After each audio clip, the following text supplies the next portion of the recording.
Okay, okay. But I drank my tea and everything.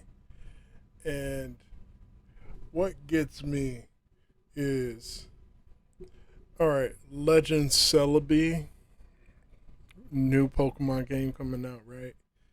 Everybody is freaking talking about whatever. And like I don't know if he's part fairy now or whatever the case may be, but why they turn your boy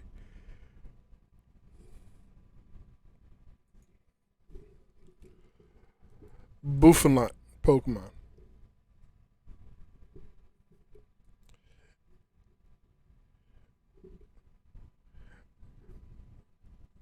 Why'd they turn this into a pinata?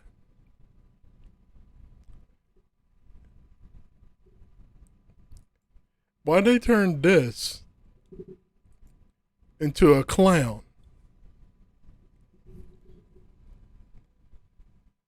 You know what I mean? But that's all right. And the team absolutely killed it with these renders. And now it's time for some brand new regional forms and No. brand new Pokemon. Now we're going to start off with the brand new regional Vulpix, now being a Fire and Ghost type. Why?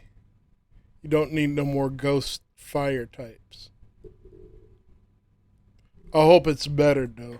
This Pokemon looks amazing and definitely gives off the vibe of the typing it should have had originally. Not to mention the amazing in keeping that fire and ghost typing. I know for me, I really love the ghostly tail and the wisp of fire going around it. Similar to Typhlosion. Well, Hisuian Typhlosion. Then next we have a duo, as I introduce the brand new regional form Sock They still look like Muppets. and Throw, both being a dark and fighting type.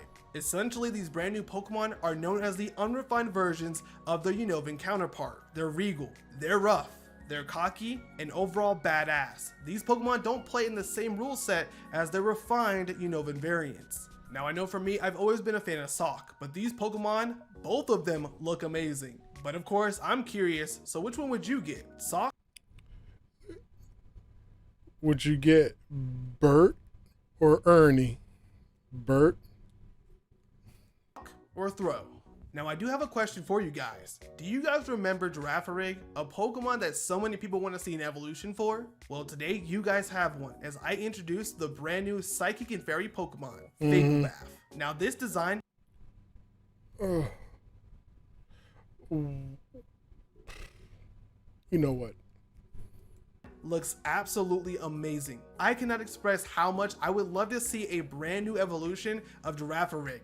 And the new typing of Fairy and Psychic makes it a deadly Pokemon and a key member for any team. Not to mention you can see the tail is coming out to play, showing a more sinister side. Again, this Pokemon looks amazing and I cannot wait to see what it could do.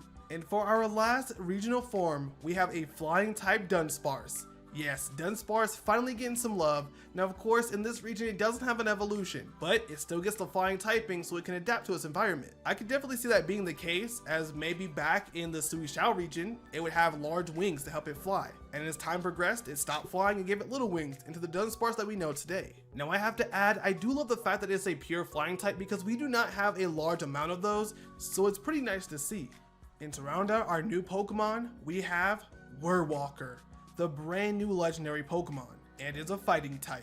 Werewalker is a part of the Lunar Trio, which consists of Cresselia, Darkrai, and itself. Werewalker roamed around Old Johto in a constant lucid slumber. It stayed awake to warn villages of incoming blood moons, which of course produced the aggressive Shadow Pokemon. Now first, I have to say, this is amazing. A brand new fighting type, which of course is my favorite typing of Pokemon, not to mention a brand new Pokemon to complete and create a brand new legendary trio. I always felt that Cresselia and Darkrai could have something else introduced to it, that way it has a unique trio bond, just like several other Pokemon within Sinnoh.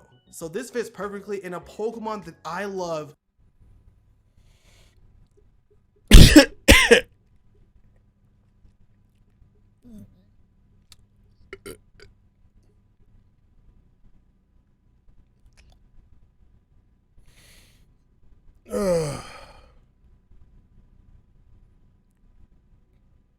I don't like this.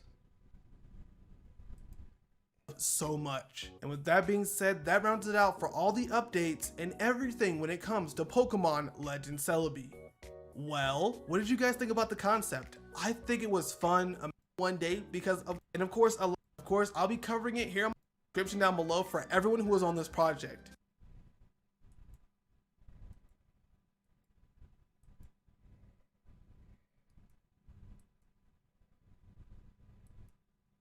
Ugly though, but these brand new final stages, I get to see them finally rendered. Bro, Torterra's.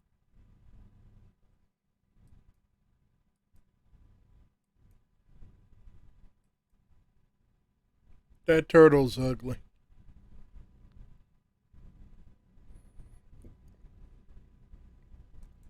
Bro, Torterra's looking tall. Okay, Blaziken, I would. That looks like electricity.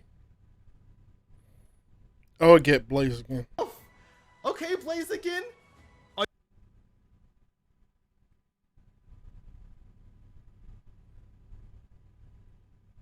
Yeah, I would get Blaziken. Yeah, Greninja's it. But I don't know. Torterra looks amazing with the cherry blossom. Bro. Okay. Letting the electricity through. Greninja looks good. It's Greninja. Oh, it's all. Looks like ground ninja. Why the hell?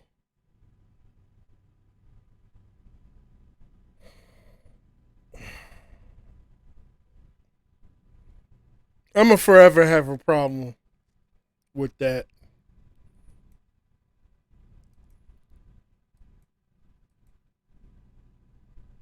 That's interesting.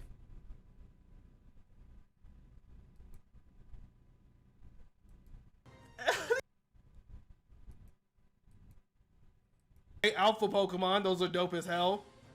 Oh, Okay, Flareon. there's N. All the dogs. Jolteon. I hope Jolteon is still quick though. They look so good. They look so good. Okay. Oh, the birds. Oh yeah, I remember. What? Those are the. Anyhow, I don't really like all that altogether.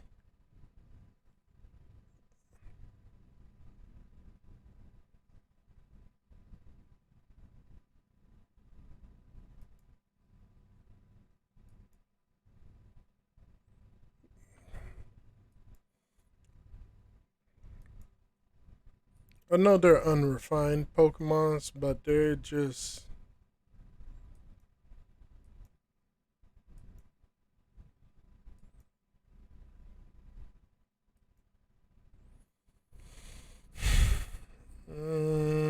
They're recycling old content and piecing it together for a new. Who would have thought a beanied individual would be such a incredible threat? A guy whose opinions are often described as milk toast or fence sitting has been enduring essentially non-stop insanity. People sending the PD to his house nearly daily. I think the number is up to 20 times. Now it's just a thing that he gets reported, that it's like every night. And now there was a credible threat on his life. So bad that he had to cancel their show at the Redneck Riviera tonight because I guess it's legit. So he tweeted out, "Bad news, due to a credible threat against me, our show at the Redneck Riviera has been canceled. I said F them, but I was warned other people could get hurt. We can't risk other people's safety. The threat was compounded by intel suggesting an attempt was actually being made." And then he wants to know if he can watch The Secrets of Dumbledore, Chinese version, a joke about gay Dumbledore. This is actually, relatively insane. At the end of his live stream here, he's at John Rich's house. He addresses it Let's see. Hold on a sec here. I'm getting a little worn out. I think we're good. Everybody, Is that... we got a big day ahead of us. That very well may have been the last song of the day. I think so. I think there is a capo around here. All right, I think I'm gonna wrap it up. All right, ladies and Take a look at Nashville, ladies and gentlemen. Thanks for hanging out. They try to get us down. They try to stop the show, but we'll find a way. And you know, I was saying earlier that we were gonna play out in Nashville, downtown, but some real creepy stuff happened. We'll keep some of the details under wraps for security reasons, but basically, there was some information that led people to believe, the authorities, that people had been preparing for something, which is it's new to me. But there was also some direct threats made, and Yeah.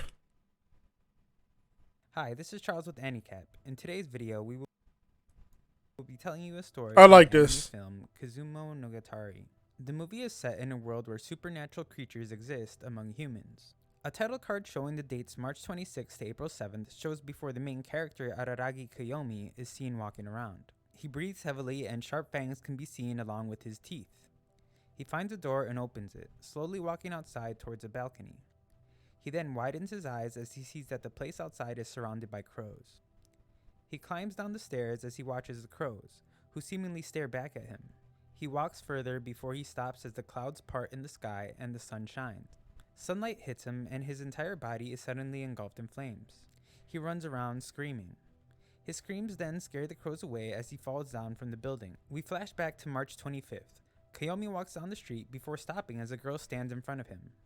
Her skirt is swept up by the wind, revealing her underwear. They start to feel awkward around one another as a car crashes nearby. Kiyomi continues to look at the girl lewdly before she walks closer to him and tells him how skirts are pretty inconvenient. He then starts to walk away, but the girl chases him and tells him that she knows his name, much to his surprise. She tells him that they go to the same school and begins breaking down the meaning of his name. He also tells her name back, which is Hanikawa Tsubasa. Tsubasa is impressed that he knows her, as she doesn't think that she really stands out from other students. Kiyomi begins to remember the time when they had their final exams in the first semester of their second year, and how Tsubasa had a perfect score in every subject except one. She begins to tease him as if he is stalking her, but he quickly defends that he only knew this from an alien friend that told him about it. Kiyomi then begins to tell her that he doesn't have any friends and that Tsubasa is very famous, that even someone like him would know her. Tsubasa doesn't find it amusing and tells him to stop. She then stands up and they walk before she asks Kiyomi if he believes in vampires. She begins to tell him of an urban legend of a vampire in their town, and that because of this, people shouldn't go out in the streets alone at night. She also tells him that the vampire has blonde hair and eyes that can make anyone freeze on the spot. Kiyomi is skeptical about the entire rumor and tries to find an explanation for it. Tsubasa then shrugs it off and says that she thinks that it's just a rumor, but that if the vampire was real, then she would like to meet them as she has an interest in supernatural creatures. Tsubasa then apologizes for blabbing on about things that might not make sense, and then asks him why he doesn't have friends. Watch this if anybody is watching me watch this. Watch the anime, I should say. So, back to it. I like it though. He tells her that he sees them as a weakness, saying that he would be affected by whatever happened to his friends and he doesn't want that liability. Tsubasa then tells him that having friends can be fun too, but he says that seeing his friends be happy would just make him jealous. They stand in front of the crossroad again, and Tsubasa tells him that she was going to the library and asks if he wanted to go along with her. He asks why she would go there, and she tells him that she was going to study. He turns her down, telling her that he wasn't really a diligent student and that he would be grateful if he can manage to graduate at the end of the year. Tsubasa then takes Kiyomi's phone and gives him her phone number and email. Kiyomi watches her leave until she disappears at the corner of the street. He feels confused before walking down the street again. He passes by a car crash before smiling and throwing his bag in the air out of happiness. He goes home where he is alone. With nothing better to do, he begins to have lewd thoughts about Tsubasa. He starts to feel aroused and uncomfortable, which leads him to go out of the house and to a store in the city, where he buys an adult magazine. He then looks at Tsubasa's email and phone number before sighing and putting his phone away in his pocket. Suddenly, all the lights in the city turn off, much to Kiyomi's surprise. He ends up by the subway where he finds blood splatters that make a trail down underground. He follows the trail just as the lights turn back on. He sees a large blood stain on the wall in the station, but the track continues downwards. He reaches the end and has a panic attack when he finds a woman with a pool of blood under her. The woman demands his help and he approaches her. He asks if she needs an ambulance and raises her up before finding out that her limbs have been cut off. He throws her back out of shock and starts to dial on his phone while his hands shake. She then tells him that she doesn't need an ambulance but instead needs Koyomi's blood. Koyomi then starts to remember the rumor Tsubasa said earlier that a blonde vampire roamed the cities at night. She introduces herself as Kissshot Heart Underblade and tells him that she's a vampire. Kissshot then says she needs her blood to regenerate. Koyomi says that he thought vampires were immortal, but she says that she cannot regenerate because she has lost too much blood already due to her cut limbs. Kissshot tells Koyomi that he should be honored to help her and that she would need all of his blood to stay alive. He starts panicking and shaking again and contemplates running away. He starts to back away and Kissshot starts to break down. She flails on the floor, splattering blood all over it, while she begs for him to help her. She starts crawling toward him and apologizing. Tears stream down her face and turn into blood. Koyomi screams with fear and runs up the stairs. He soon stops running and sits down as he begins to have second thoughts about whether he should help Kissshot or not. He tries to argue with himself that he doesn't need to help her and that she's a vampire, but Koyomi eventually returns to the spot where Kissshot is. He lifts her up and promises to do better in his next life, as he thinks he would die after helping her. He then lets Kissshot take all his blood. She thanks him as she bites down on his neck and he falls back down to the ground. Koyomi eventually loses consciousness. Later, Koyomi wakes up and thinks whatever happened was a dream. He then looks at his side to find a young blonde child. He tries to wake her up, but she's stubborn. He goes outside and the events from the introduction scene continue, as Koyomi is on fire. The child catches up to him, jumping down from the tall building as she catches fire as well. The child drags Koyomi back into the building and they both stop burning. She then tells him not to go out in the sunlight and Koyomi realizes that the child is the vampire he met earlier, Kissshot. She reveals to him that she turned him into a vampire, making him immortal, and that he is only the second vampire she has ever turned. Kissshot then remembers that she never knew his name, but shrugs as she says that his former name doesn't matter now that he's a vampire. Koyomi asks her where they are and she says that they're in an abandoned cram school. He tries to ask another question, calling her Kissshot, but she interrupts him and angrily tells him to call her Heart Underblade. He refuses because he thinks it's too long. Koyomi then asks her why she now has the body of a child and not the mature body she previously had. She feels offended and steps on his foot before walking away. She then explains that Koyomi's blood wasn't enough to let her keep her original form, so she took a smaller form that she could keep up. Kissshot asks if he understands everything now, to which he says yes. She then tells him to pat her head to show his obedience. He does and finds it adorable. She then adds that she didn't intentionally make him into a vampire. It was just that every human that gets bitten by a vampire turns into one. She was still grateful that it happened because she had something for Koyomi to do. He asks her if he can still become human again, and she says that she can make it happen. She tells him about the vampire hunters that cut off her limbs. Kissshot orders Koyomi to take back her limbs from the three of them. She tells him that if he wanted her to turn him back into a human, then she would need to be in full power. Getting her limbs back would accomplish that. Later that night, Koyomi finds the vampire hunters. The hunters talk between one another, but it just sounds like garbled noises. Another person watches on top of a building before jumping down and running towards them. The vampire hunters start to charge towards Koyomi, but are stopped by the mysterious person. The altercation is over and the man then takes him to a safe place. Koyomi thanks him and the other person says that he doesn't need to thank him. He then says Koyomi's name, which alerts him. The man tells him that he's going to bring Koyomi home, which confuses Koyomi. He explains that he was the one that took Kissshot to the abandoned cram school. Koyomi asks who he was, but the man doesn't tell him his name. They arrive back at the school and regroup inside a lecture hall. Kissshot greets Koyomi and turns to the man, saying that he looks familiar. Koyomi and Kissshot then begin discussing what happened while the man sits at the back of the lecture hall. Koyomi says that if the hunters were able to defeat Kissshot when she was at her full power, then there was no way that he could beat them. He also begins to worry if the vampire hunters could find them at their hiding spot. The man reassures him that he drew a boundary around the building to keep them safe before he introduces himself as Mei. He then goes on to say that he doesn't like to perform exorcisms unlike the vampire hunters. Instead, he prefers to be a mediator between the two sides, the humans and the monsters, or oddities. Mei then offers to be the mediator between Koyomi and Kissshot and the three vampire hunters. However, the offer is only if Koyomi agrees to eventually pay him 2 million yen. Kisha asks for his exact plan, but he doesn't go into details and just tells her that he'll help negotiate with them and to separate the 3 vampire hunters so that they can take back her limbs. She is convinced and tells Kayomi to secure the 2 million yen so Mei would help them. He hesitates at first as he doesn't have that much money saved, but he eventually agrees.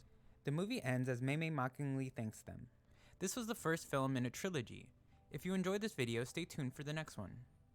Thanks for watching. Please like, subscribe. Yep. Something to freaking go into a little bit later.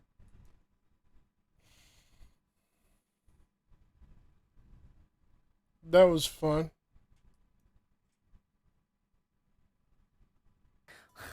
Just this one time, Snackers. I'm gonna have to use my full force. I'm sorry.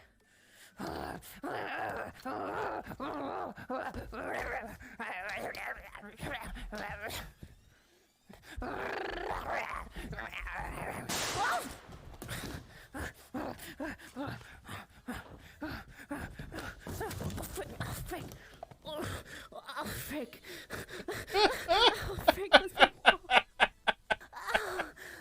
Okay. Okay. That was dumb. Like, yeah. No. Let's see.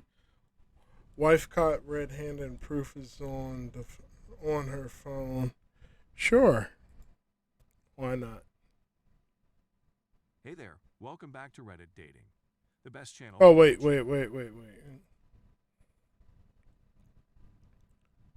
The Iron Mouse thing.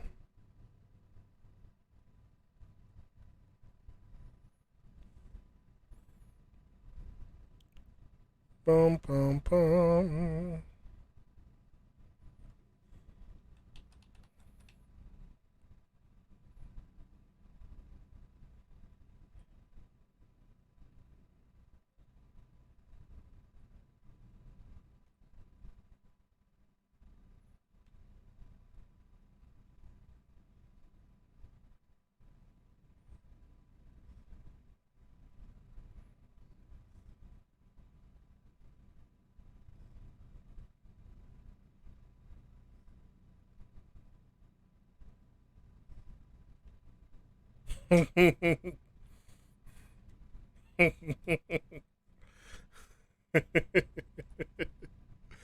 All right.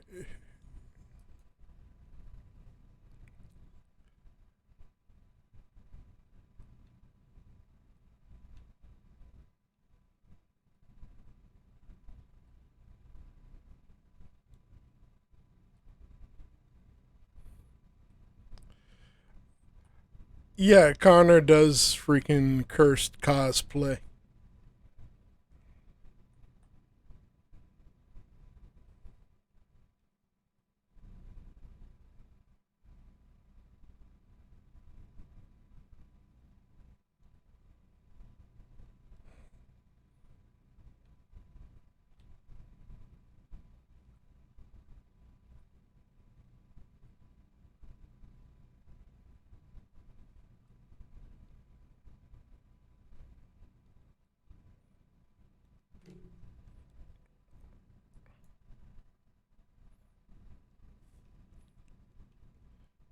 Good morning, everyone.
family is weird.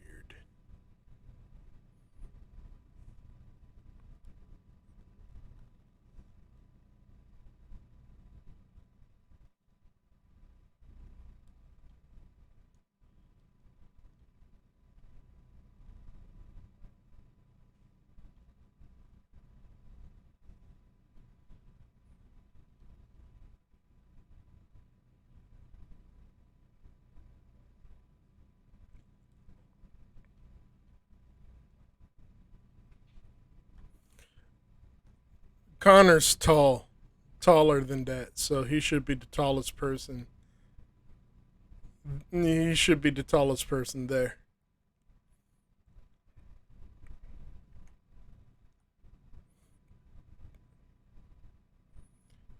His eyes should be at like freaking Gigant's head. Gigunk. Whatever his name is. Jesus Christ. I forget his name. He's in Trash Taste.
You know what?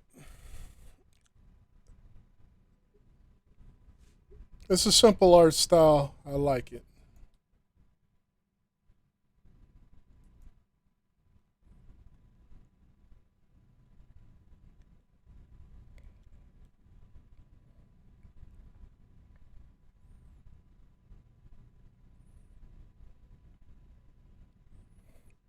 I'm going to look at the rest of that off time.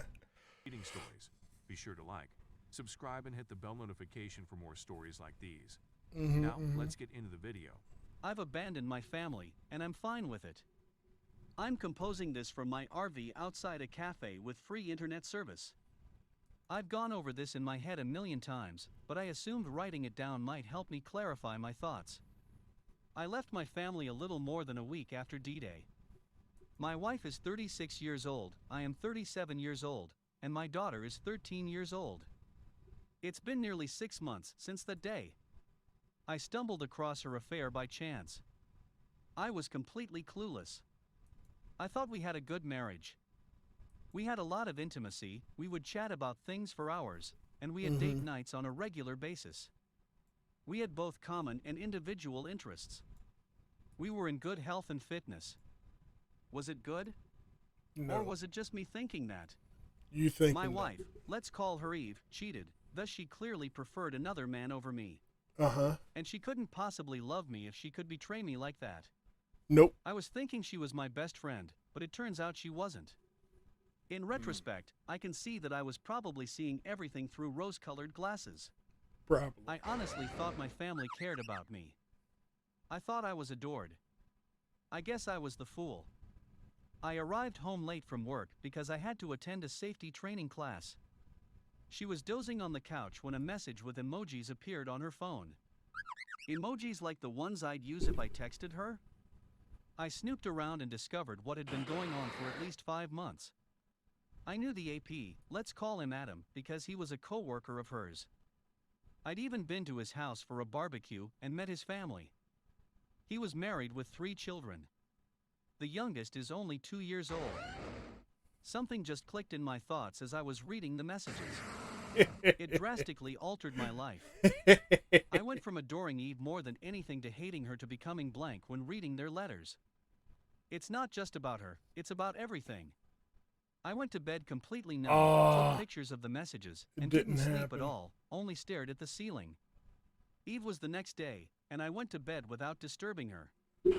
She complained of neckache as a result of lying on the couch all night. I wasn't really paying attention. I just recall thinking that everything seemed muffled, like if someone had turned down the volume on the universe. I was taken aback by how little I cared. I felt almost nothing. Shouldn't I Okay. be angry?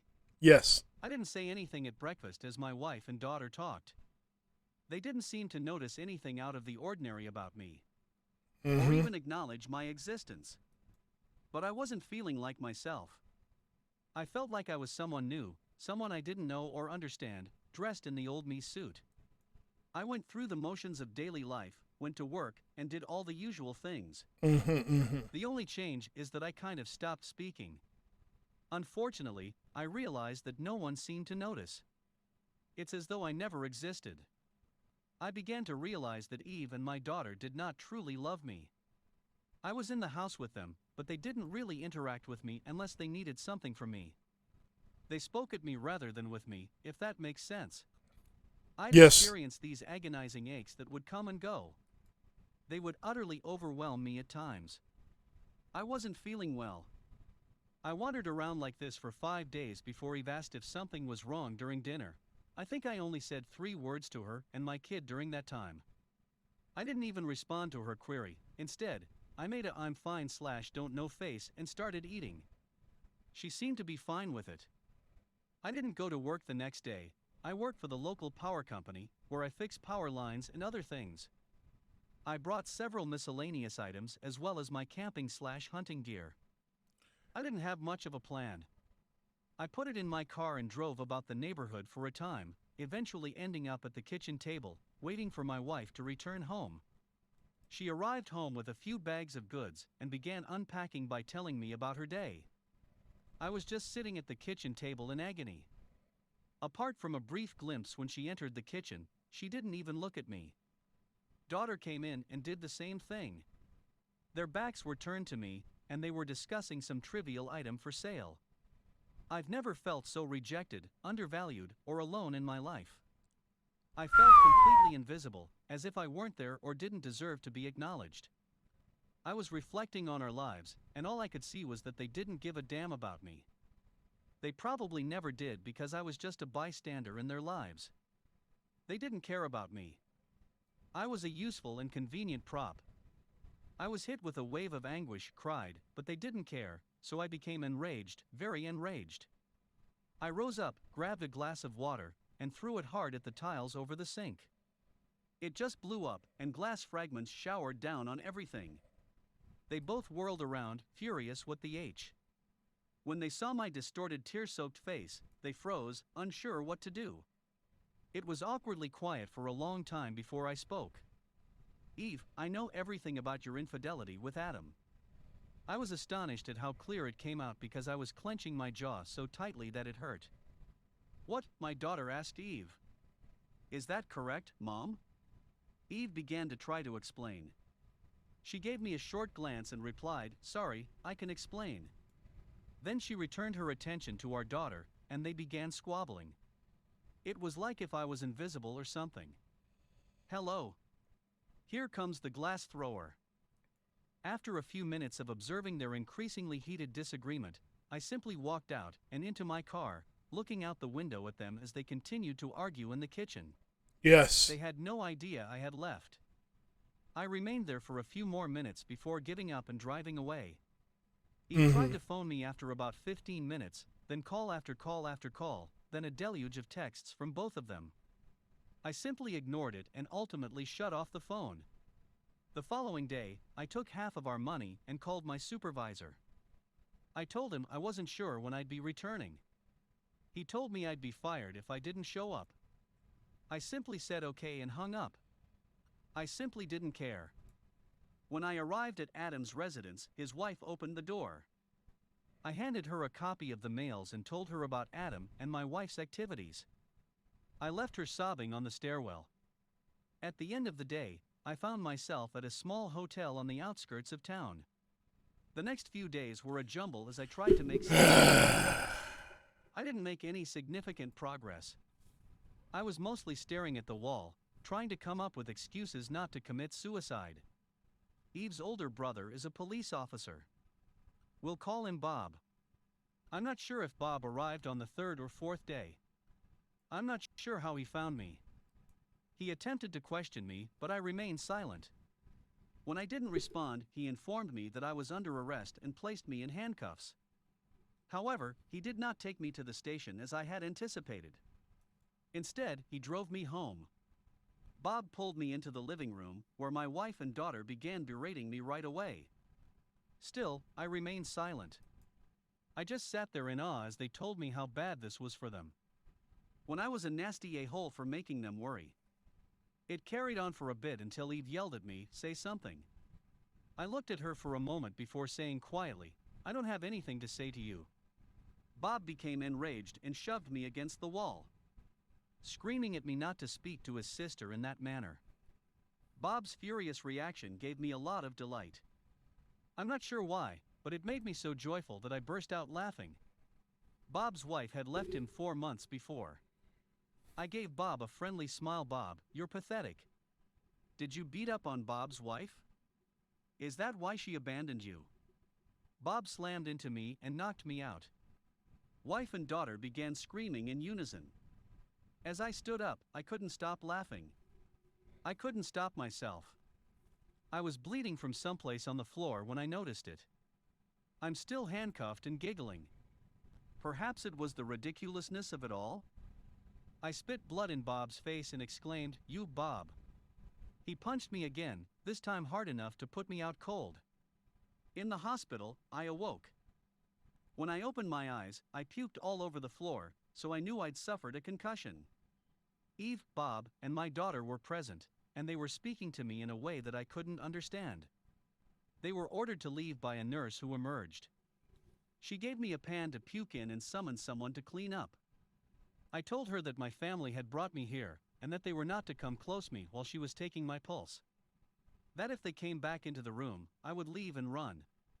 She argued vehemently that running or simply standing up was a bad idea for me. She would, however, speak with security.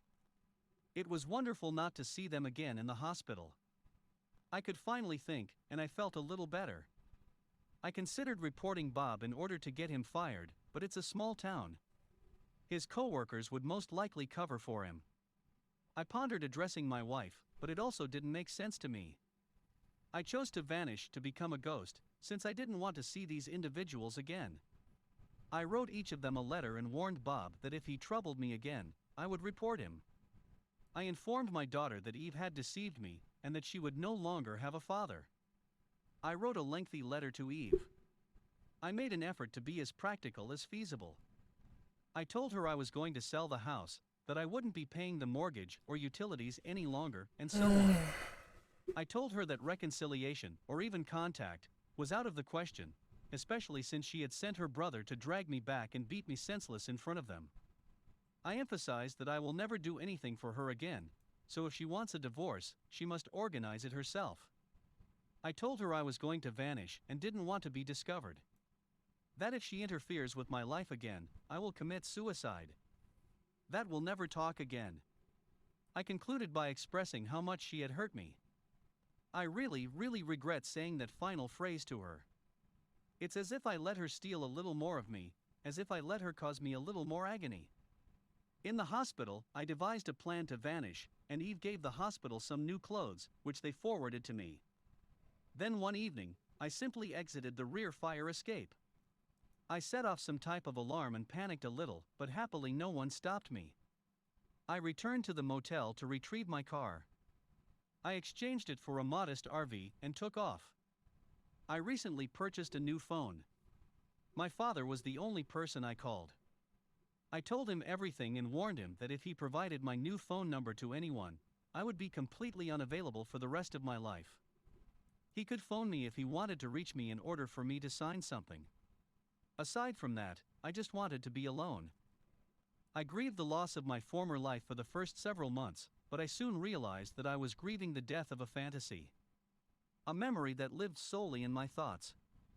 The devoted wife and daughter, the family, the friends. It was all a figment of my imagination. These people never genuinely cared about me. Over time, I began to recreate some semblance of a life. Only this time I was completely invisible. I ghosted the entire society. Now I'm just a pabox. To store valuables and cash, I hire a safe deposit box. For money, I do odd things. I go hunting, fishing, and scavenging. My money expenditure is minor, hence my cash reserves are increasing. I don't have a bank account and I don't pay taxes. When people ask what my name is, I say Fred. This is not my name. I go out of my way not to contribute to society or anything else. I am still invisible, like I was in my family, but at least to strangers. Not those who claim to adore me. To be honest, I kind of like it now.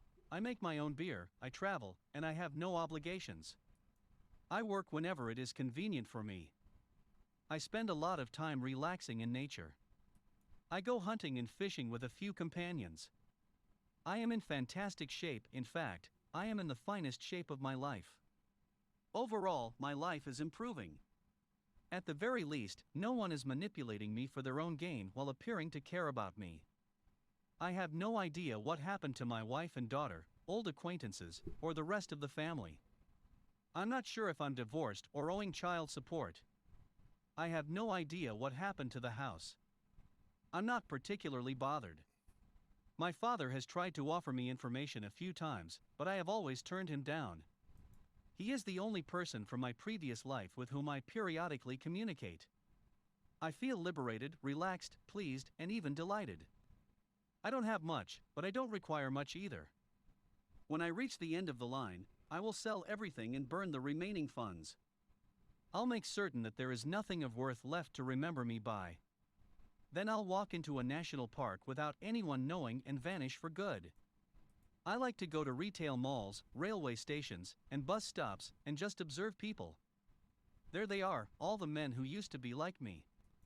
Men who sacrifice themselves for a society and families who don't care about them, men who work themselves to death with no acknowledgement or gratitude from anyone. They are constantly guilt-tripped, pressed, and urged to do more and sacrifice more. More and more meaningless rubbish, designer clothes, a bigger house, more of this and more of that. Never received a thank you, no expression of gratitude or appreciation. In most situations, there isn't even a smile. They try to deceive themselves, just like I did, by refusing to accept reality. But I see it in them, just like I used to, and they know it deep down.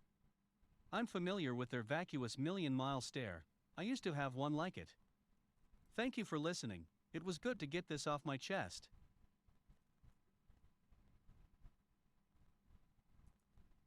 It's been 16 days without food. Outside, the weather doesn't seem to be letting up. Days and nights of ceaseless pouring rain, flooding the ground. A tide of water literally lapping at your cabin's front door. It'll be at least another week before you're able to get back to civilization. All you can think about is food. The rations ran out on day 2. Stupid. By day 6, the place had been picked clean of any mice and bugs. You are literally dying of hunger as your body eats a void into your gut as it yearns for its next meal. But there's nothing, and there'll be nothing for the next day, and the next, and the next. Unless meat is meat, after all. Think, is there anything else, something to stall you from having to do that? What about clothes, a boot, a belt, a shirt? Will any of those get you through a few more days? Can you eat those things? Should you eat those things? Or should you just submit to the inevitable? Your mind flashes to a moment, a video, an episode of Food Theory that you watched before any of this, and suddenly you know exactly what you need to do.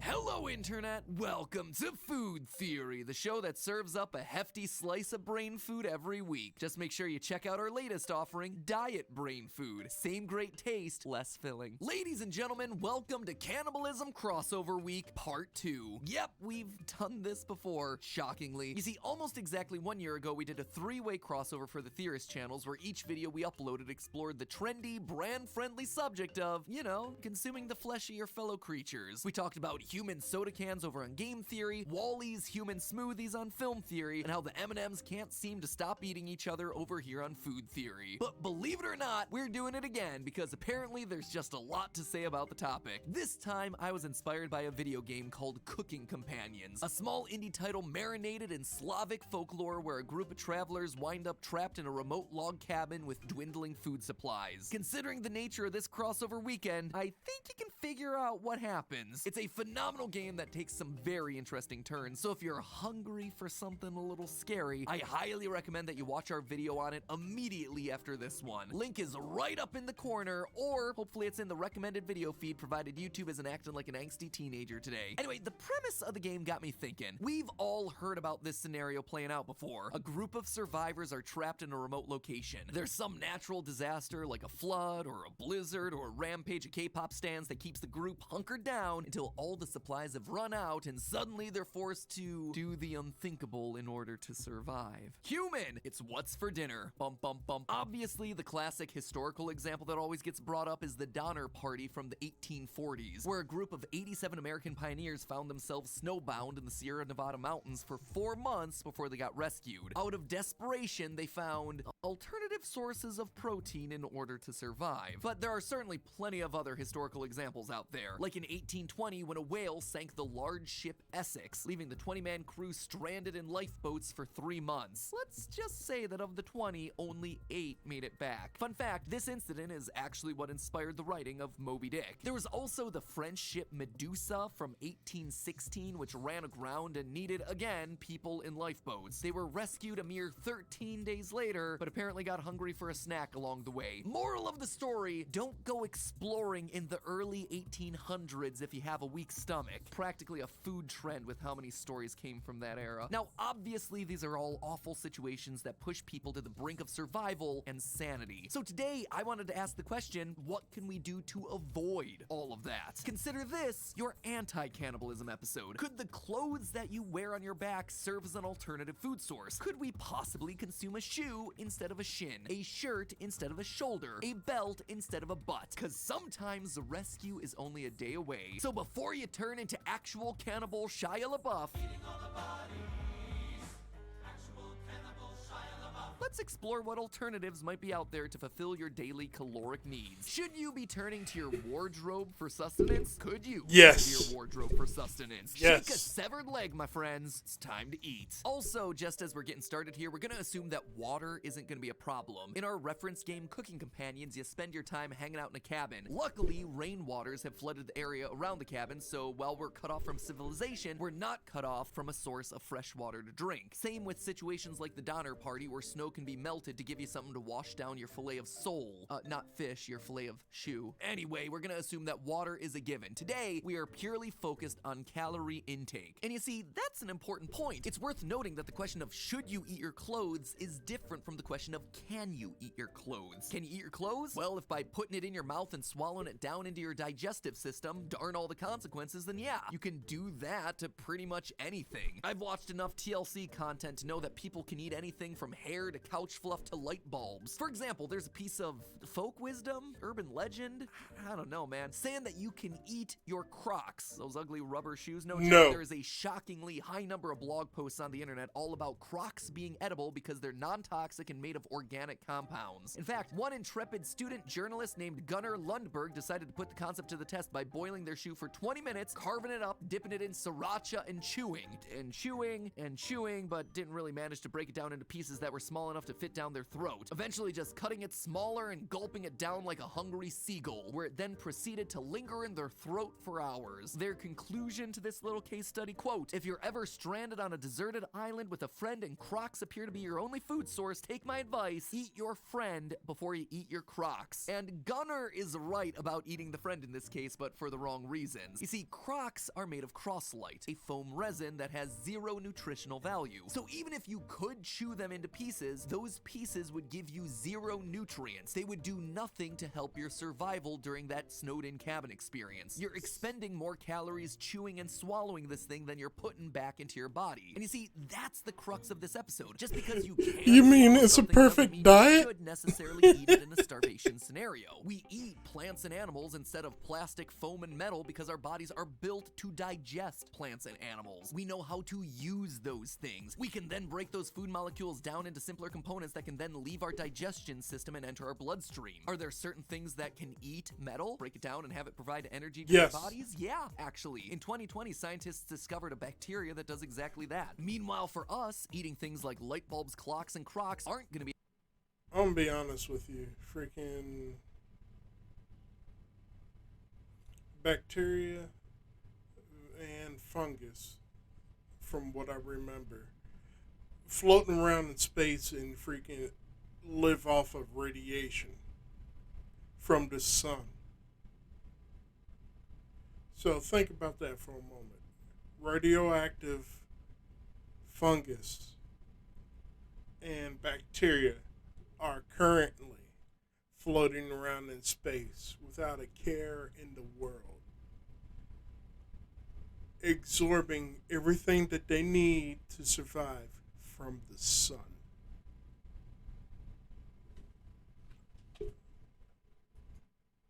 be helpful because our bodies can't use anything inside of those objects. But lots of clothing is made of plants and animals, so what about all of those things? How about starting with the thing we'd be most likely to have on us in a stranded in a cabin situation, a simple t-shirt. Logic tells us that lots of t-shirts are made of cotton, which is, in fact, a plant. We eat plants, so what's to stop us from munching on that crew neck instead of the neck of our camping buddy? And hey, if you saw those headlines back in 2018 talking about how the USDA approved edible cotton, well, now you might really be getting your hopes up here that you can have your shirt and eat it too. Unfortunately, that story was largely clickbait. Well, it's certainly true that parts of the cotton plant are safe to eat. Those would be the seeds, not the cotton fibers that make up your clothes. Seeds contain amino acids, often a certain amount of plant-based protein, but the actual cotton fibers, which are painstakingly separated from the seeds before making clothing, yep, they have no digestible nutrition whatsoever for humans. Interestingly, this is also why we can have products made from hemp in places where cannabis is illegal. Hemp, not digestible or usable to obtain therapeutic effects associated with the plant. Same goes with cotton. The weavable parts of cotton are all indigestible cellulose, the tough plant cell walls. Sure, insoluble fiber in small doses can help keep our digestive system running like clockwork and make us feel full, but in large portions, things start to get a bit unfortunate. While small amounts of the dietary fiber that you find in your Quaker oats might help you with digestion, eating cotton will do the exact opposite. It'll cause blockages in your gastrointestinal system. You are lucky if ingesting cotton only results in a very painful day as your system clears itself out naturally. Worst case scenario, you need emergency surgery to clear the blockage. Interestingly, this is also a problem with futuristic clothing technology like seaweed shirts, which is designed to be more sustainable and better for the environment. Far from plankton's ideal of being 50% sea and 50% weed, seaweed shirts are actually more like 80% cotton and 20% seaweed. Still too high of a cotton percentage to be digestible, which is too bad because the seaweed would have actually been fine. So TLDR here, do not eat those plant fiber garments. Not only will your body get zero nutrients from them, but they'll cause major problems to the point where it can literally kill you. And we're specifically trying to do the opposite of that, so let's stay on task. What else are you wearing while you're snowed in? That polyester jacket is made of plastic, so that's a definite no-go, as well as the rubber soles of your boots, metal buttons and zippers, and you don't want to be wrapping your intestines in Lycra, so hands off those Spanx. But how about something like leather? Say a leather belt, you can a jacket, eat leather. a shoe. Leather is made from animal hide, after all. And while there are certainly people who aren't big fans of eating animal skin, any lover of pork rinds and fried chicken can tell you that the skin is often one of the best parts. And cow skin is eaten all over the world. Cow skin soup is a Jamaican classic. In Nigeria, cow skin or ponmo is often served as a spicy protein. I'm gonna tell you, there ain't no part of a cow, there ain't no part of a pig, there ain't no part of a goat, there ain't no part of a chicken that is not eaten. Period. protein-rich dish with peppers. It even has carbohydrates and fats, macronutrients that bodies need to survive. With 100 grams of boiled cow skin being good for about 225 calories, does that mean you should start cutting your leather jacket and boots and making a soup out of them? Is your belt edible? Well, yes, and also no. The raw cowhide that leather's made from is absolutely edible. The microbes in your stomach are more than capable of breaking it down and deriving nutrients from it. But the same things that make the cowhide a great meal for your stomach also makes it a great meal for microbes that can break it down and cause it to rot in your closet. Have you ever stopped and wondered why beef can spoil after... That's why you cook it.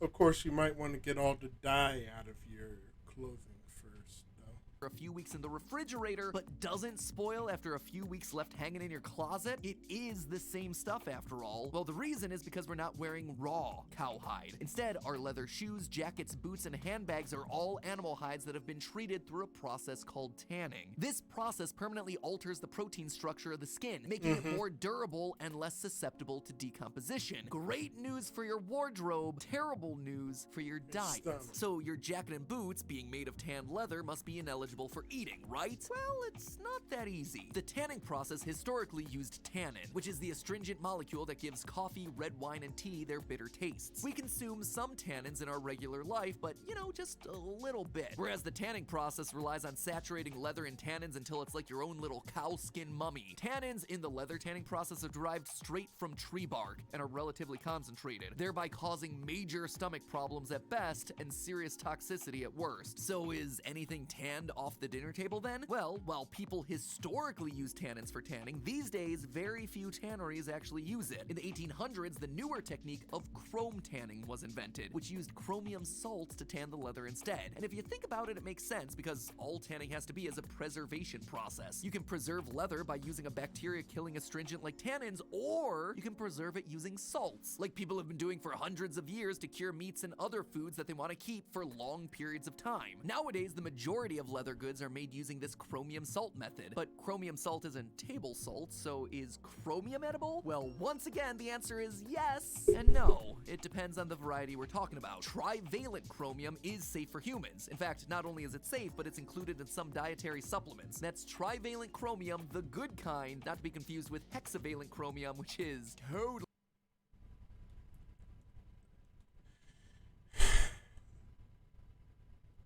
You can blanch like a lot of the toxins out of certain foods. Not all of them, but basically some. But I wouldn't advise doing it unless you have no other choice. Toxic. Lucky for us, chrome tanning primarily uses trivalent chromium, but take that with a grain of salt. Hopefully trivalent chromium salt. Ba-doom-ching. Because according to Angelo Moretto, professor at the Department of Biomedical and Clinical Sciences at University of Milan, quote, in certain instances, small amounts of hexavalent chromium can be formed and released from leather garments. He specifically notes that this occurs most frequently with bad quality leather goods, so I guess you'll be okay if you're one of those people out there who own Chanel handbags and are also starving. The overlap in the Venn diagram there seems pretty small, but we're just gonna roll with it. Alright, so you can eat tanned leather. In fact, the higher quality the leather good, the more likely it is safe for you to eat. But unfortunately, tanning is sometimes just the first step in leather going from cow to clutch. Remember that sick-looking black leather trench coat that you bought after watching The Matrix the first time? Well, here's a red pill for you to swallow. Black is not its natural color, and the dyes that are used in clothing are, let's say, less than safe to ingest.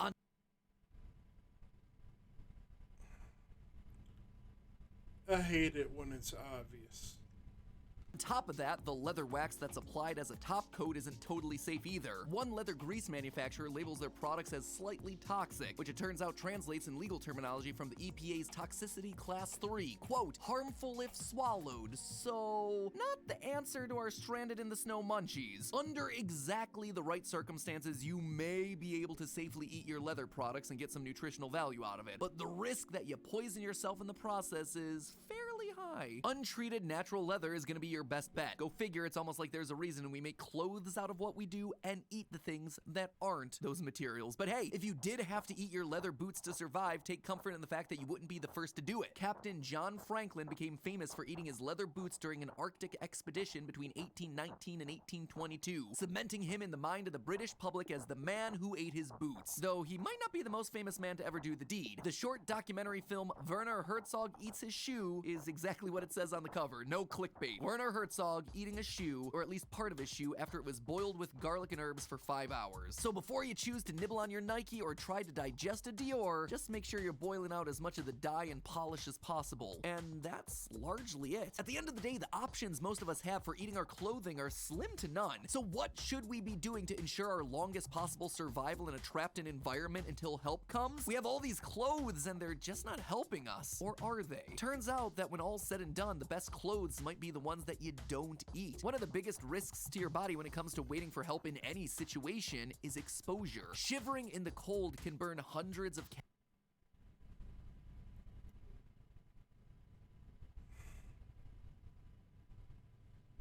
calories per hour. All calories that you need to survive days or weeks until rescue. And every minute you spend cold is gonna leave you drained and even more weakened. Also, when you're cold, brown fat or brown adipose tissue activates and burns calories to help warm your body. Even if your leather jacket is edible, I'd recommend leaving it on until you've literally reached the point of starvation, which will take longer than you might expect. While scientists obviously can't conduct studies on the limits of human starvation for ethical reasons, modern hunger strikes have provided a fascinating opportunity for observational studies, showing that humans can live for 1 to 2 months without food and live, assuming that they're starting as a well-nourished person who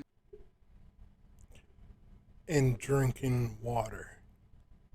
his body already has calories stored up as muscle and fat. There have been plenty of real-world examples, like this poor Swedish man who was trapped in his car for 2 months after a snowstorm, and he survived with only a few snacks and water. Really throws into stark relief the fact that in Cooking Companions, you pull out your first slice of mystery meat on day 8. Or worse, those guys aboard the Medusa. Those people already been starving and they walked through the woods to the cabin. Who resorted to cannibalism before being rescued on day 13. So next time you go on a big hike, a trip to a remote cabin, or trek out into the snow, just carbo load ahead of time and make sure that you stick near a fresh water source. Your body might not come out looking healthy at the end of those 1 to 2 months, but at least you'll be alive and not saddled with a lifetime of existential regret as you think about the companion you consumed. But hey, that's just a theory. A food theory. Bon appetit. And hey, now that you finished this episode, It's kind of terrible.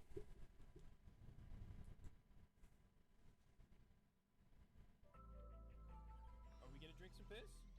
Dakota Nash giving out a gift this sub. Thank you, man, so much. To TD90 TV.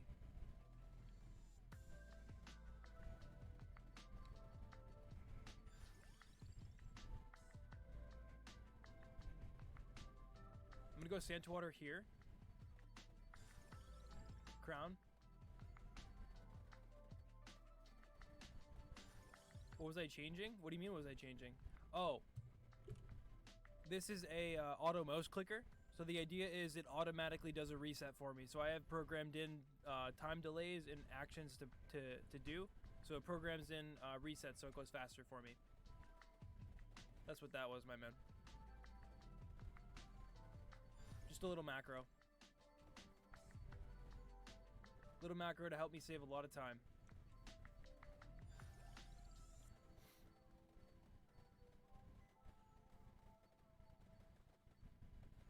Almost 100%. Come on, boys.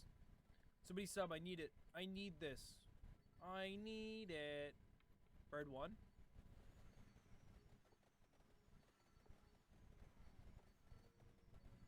Are we gonna drink some piss? Thank you, Turbo Mint, for the gifted. Appreciate it, man.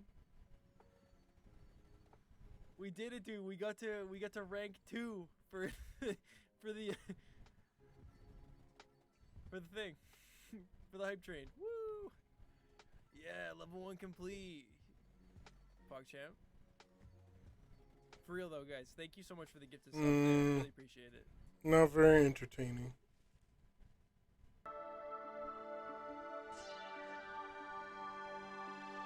Hey guys, welcome to the Liberal Hive Mind, a channel solely focused on exposing the abundant hypocrisy of the left. Well folks, they don't say ignorance is bliss for nothing. Do you really think that people who donated to Black Lives Matter or supported Black Lives Matter in the past would still donate or still support this organization if they actually knew the reality? Well, chances are probably not. Of course, there are some people who are cognitive.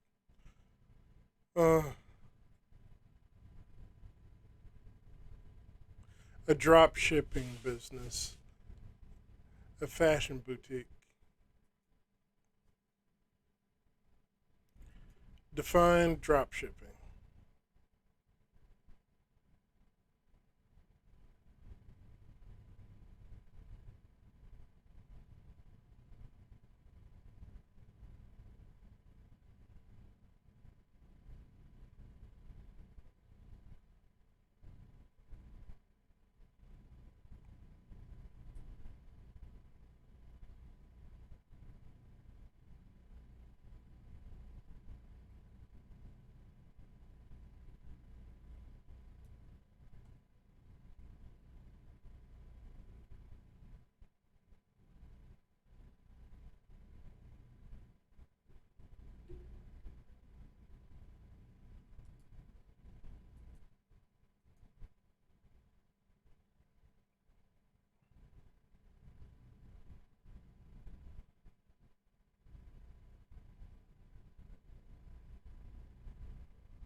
Reading, hold on.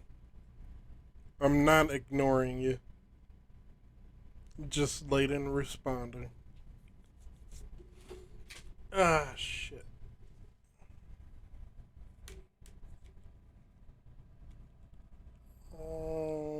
Fulfill the method of.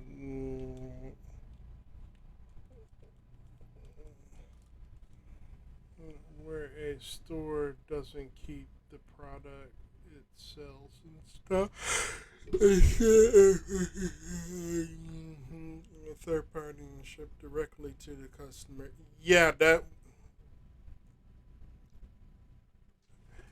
would be good. That means that you can work from any location. That frees up your business to having a hard storefront to be at a laptop anywhere.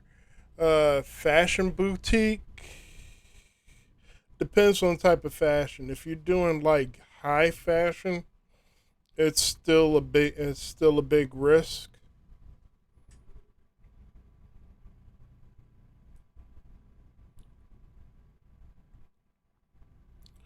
Furniture businesses only do good if the economy supports it. So far, our current economy, if you're American, is in a downward spiral. But I could be wrong.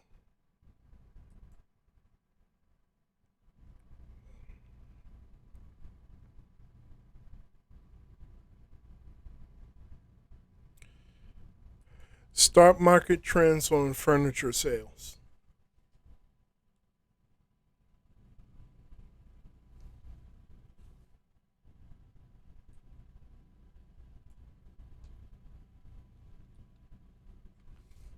I got to stop slurring my words.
You gotta be kidding.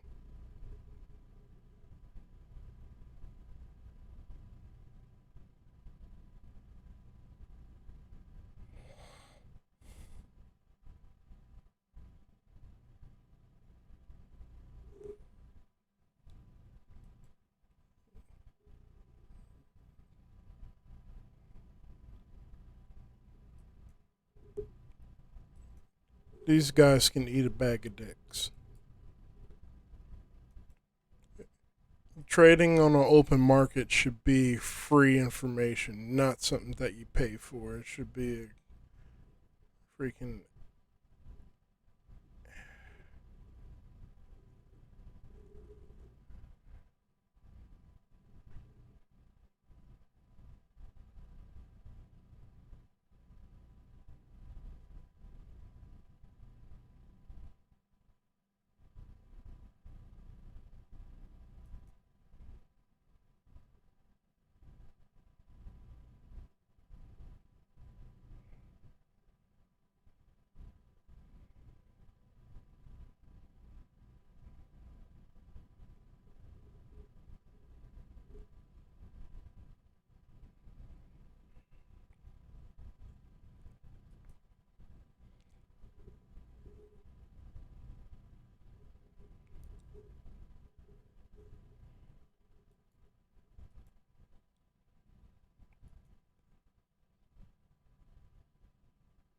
What type of furniture are you trying to sell?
I guess AMD came out with something during this time frame, but that's a week.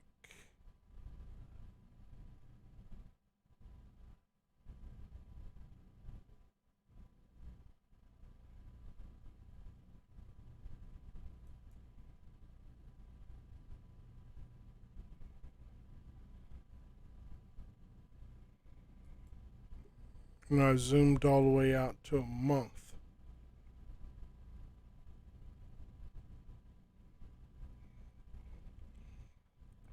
This should be going back up soon, but I'm not sure.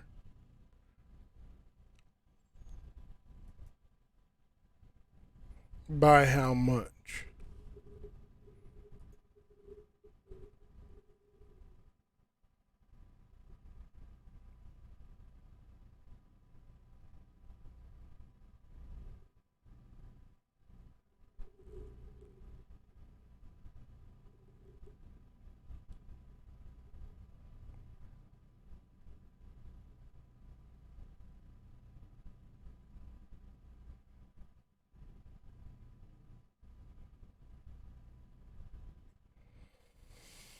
Hmm.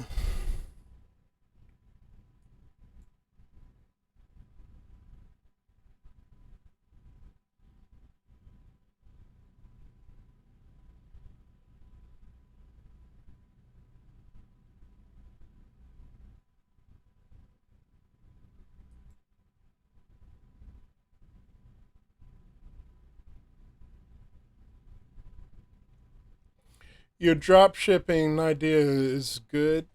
but I think you need low risk products to move, like people's clothing.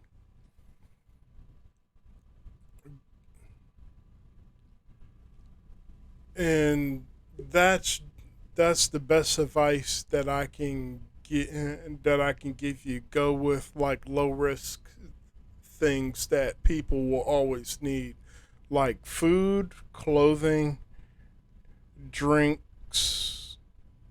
Well, that goes with food, clothing, services that a person needs.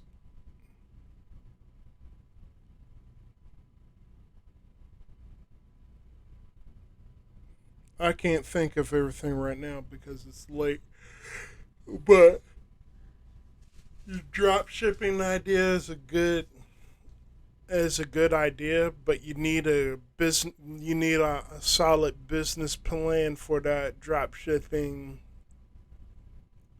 to be a success. Furniture is a lot more expensive and way more risky because you're dealing with the allocation of not only textiles and other fabrics, but you also gotta be concerned about wood and metal used to create your product and put it together in such a way where it's pleasing and acceptable. And even then, what type of style are you going to do? Are you going to do a rustic American style, or are you going to do something that's a little bit more risky? And if certain people don't like iron, how about steel? Okay, if you don't like steel, what about industrial grade aluminum and copper? And how is it going to be decorated, flourished, improved upon? The whole 9 yards. That's a big investment for somebody that just starting out and that don't have the experience to carry the company to success. Again, clothing, less goes wrong, and even if it goes wrong, you can reissue another piece of clothing to the other person's specificity, uh, specifications, where you can still make up the difference in a timely manner. It wouldn't eat up too much time or resources from your partner that is making the clothes for you. So I mean, it's just a suggestion. Look for the low risk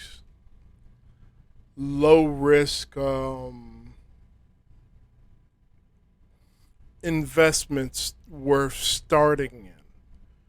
Not that you're going to finish. You can branch on to as your company grows. You can diversify into a different category to help sustain your company as you learn learn where the revenue is coming from and become more stable.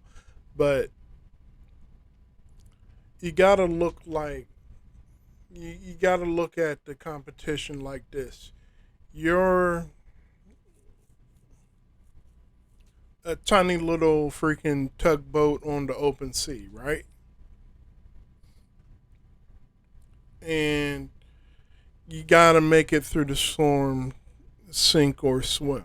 You take on too much debt, you do things that are way too risky and not doesn't have any like sound backing. It falls apart. Your plans and everything falls apart. So you got to you got to plan for the best, but prepare for the worst. You got to always assume that what you're doing is going to eventually fail. like, and kind of like riding a bike, and you know you're gonna fall off the bike. Do you want to fall on grass or do you want to fall on that gravelly road until you get better? Some people choose the grass, some people choose the road, and deal with the consequences. But you're going to, like 90% of all companies, unless you have somebody like mentoring you and holding your hand to take you through the appropriate steps, will wind up fucking things up and eventually failing. But here's the thing: most companies, some of the companies that fail, crushes a lot of people's, crushes a lot of dreams, and they don't come back to it.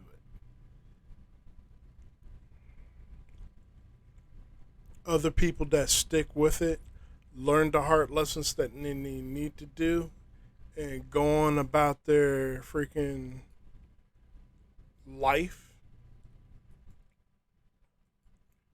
tend to do a lot better. This is a good anime, by the way. I need to watch it again.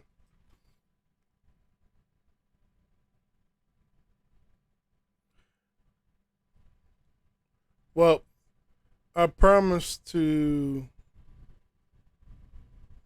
play games, but it's late and I do need to get my children together for school tomorrow. So, I believe school. Either that or take somebody to the hospital. Hey, yo, just go to sleep. Just go to sleep. I'm about to shut everything down anyway. Remember to tell other people about the streams. I usually try to stream every day, or at least by every afternoon show up. I'm sorry about the broken stream schedule, but today was a chill day. Not trying to work too hard on Easter. Spent time with the family. I hope y'all had something good to eat.